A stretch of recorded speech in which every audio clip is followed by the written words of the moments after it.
Anna spread her hands over the smart glass console that controlled the shuttle systems, colorful screens lighting up at her touch. She tapped at drop-down menus and went through her pre-flight check, activating the life support systems and the artificial gravity. The sense of urgency that gnawed at her was difficult to ignore. If the Brevan left Valicia before they arrived, there would be no tracking it. Pressing her lips together, Anna squinted down at the console. Constantly beating yourself isn't going to make you get there any sooner, she thought. Just focus on the job and hope for the best. Funny how those little moments of stoic wisdom never did a damn thing to make you feel any better. In fact, she was pretty damn sure that she felt worse. But she figured it was better than drowning in the anxiety.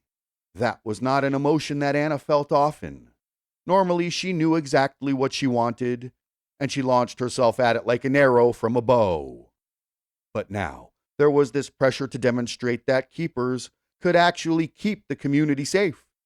And in the quiet moments, Anna found herself thinking of the ways in which Soral's mother parroted Ducep's worst arguments. It felt very much as if the reputation of every keeper was now on her shoulders. She sighed. When she looked up, the only thing she could see through the shuttle's window was the concrete wall of the docking bay.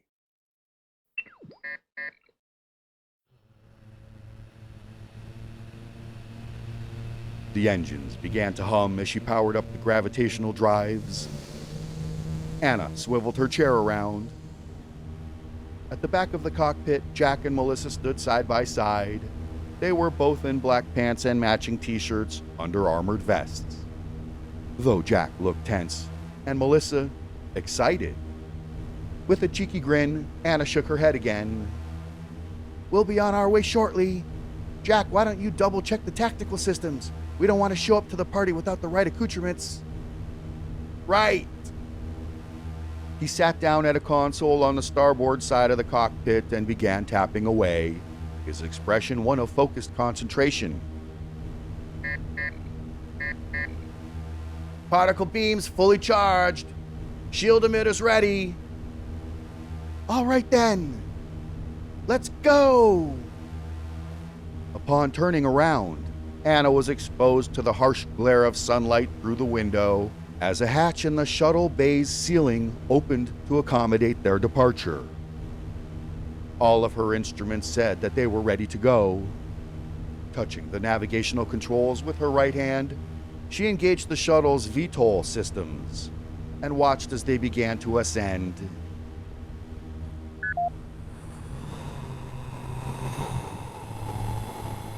They passed through the hatch, and then she had a view of gleaming skyscrapers under a clear blue sky, all dropping away as they climbed higher and higher. A few quick taps let her adjust the shuttle's pitch so that its nose was pointed up at the heavens. She saw nothing in the window but an endless expanse of blue. And then she gunned the gravitational drives.